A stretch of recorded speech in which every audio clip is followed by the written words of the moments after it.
এই যে জামাইয়ের আজকে মুসলমানি গাইস, কেমন ফিল তোমার? আমার ফিল অনেক ভালো। তোর কা আমার অনেক ভালো লাগতাছে। আকাশের আলিউল তো মুসলমানি করতেছে, তোর কি করার ইচ্ছা আছে?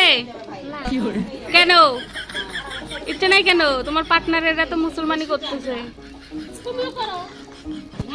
করবি না?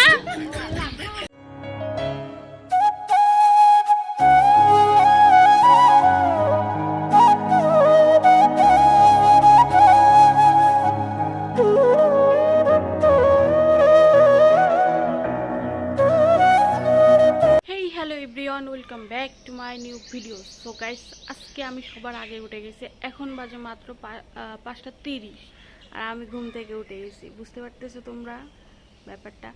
আসলে আমি কোনোদিন এত সকালে উঠি না। আমি নর্মালি 9টা থেকে 10টা বাজে ঘুম থেকে উঠি। তো আজকে সকালে ঘুম ভেঙে গেছে, এর জন্য আমি উঠে গেছি। আজকে আমি সারাদিন যা যা করবো তোমাদের সঙ্গে শেয়ার করব, তো তোমরা আমার সঙ্গেই থাকো। তো চলো ভিডিওটা শুরু করি।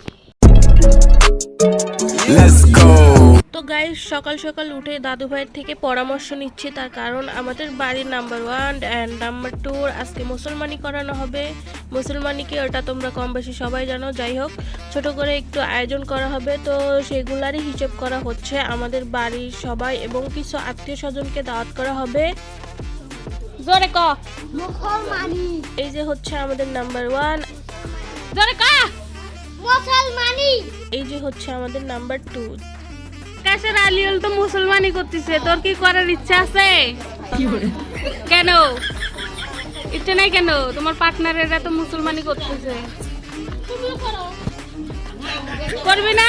যেই কথা সেই কাজ। রোস্টের জন্য কিছু মুরগি আনা হয়েছে, তার সাথে মরিচ, পেঁয়াজ, আদা, রসুন যা লাগে সব আনা হয়েছে। খালা আন্টিরা মিলে সব কেটে রেডি করে দিচ্ছে। মুরগি কাটা শেষ, সেগুলা সুন্দর করে ধুয়ে দিচ্ছে। এইদিকে আঙ্কেল মাংস নিয়ে চলে আসছে। মোট 13 কেজি মাংস এখানে ছিল। জামাইয়ের আজকে মুসলমানি গাইস, কেমন ফিল তোমার? আমার ফিল অনেক ভালো।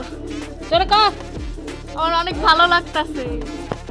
এইদিকে বাবুর্চি চলে আসছে, আর বাবুর্চি মানে হচ্ছে রাঁধুনি। ওকে, চুলা রেডি আর কাঠ আমরা আগে থেকেই রেডি করে রাখছিলাম। মাংস ধুয়ে রেডি করে দেওয়া হয়েছে ওনাকে। তো উনি হাঁড়িতে প্রথমে পেঁয়াজ দেন, তারপর আদা রসুন বাটা, তারপর হলুদ, মরিচের গুঁড়া, তারপর দারচিনি, তেজপাতা, তারপর লবণ, তারপর উনি পরিমাণ মতো পানি দিয়ে দেন, তারপর তেল, তারপর কাঁচামরিচ।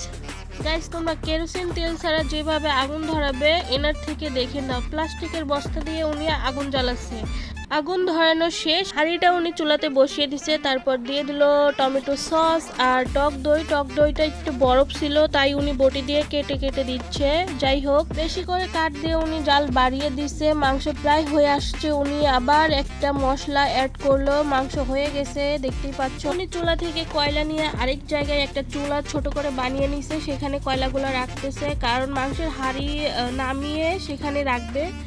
গরম কয়লার মধ্যে রাখলে মাংসটা আরো ভালো করে কুক হবে এবং গরম থাকবে। তারপর রোস্টের জন্য হাঁড়ি বসিয়ে দিছে, বাট এত তাপ আগুনের হাঁড়ির কাছেই যাওয়া যায় না। হাঁড়ির কাছে না গিয়ে আর পারলাম না, কারণ ভিডিও তো করতে হবে, তাই না? যাই হোক, এই যে রোস্ট রান্না হচ্ছে, এই যে দেখো রোস্ট রান্না কমপ্লিট। এই যে দেখতেই পাচ্ছ নামিয়ে রাখছি আমরা পাতিলটা। এদিকে বাচ্চাদের যে মানে মুসলমানি করাবেন উনি চলে আসছে।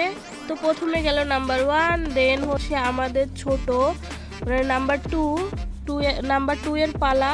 তো ও তো মহা খুশি, কিন্তু বেচারা বুঝতেইছে না ওর জীবনে কি প্যারাটা আসতে চলছে। যাই হোক, তো গাইস, মেহমানরা চলে যাবার পর বাড়ির আমরা কিছু লোক বাকি ছিলাম, তো আমরা সবাই খেতে বসে গেছি। খাওয়া দাওয়া শেষ করে খালুর কাছে আসলাম একটু পান খাওয়ার জন্য। আমি কিন্তু সবসময় পান খাই না, মাঝে মাঝে খাই, so don't mind. Okay guys, যাই হোক, ভিডিওটা ভালো লাগলে লাইক করে দিও, আর আমার চ্যানেলটা প্লিজ সাবস্ক্রাইব করো। ভাই, এত কষ্ট করে ভিডিও বানাই, তোমরা আমাকে সাপোর্ট করো না।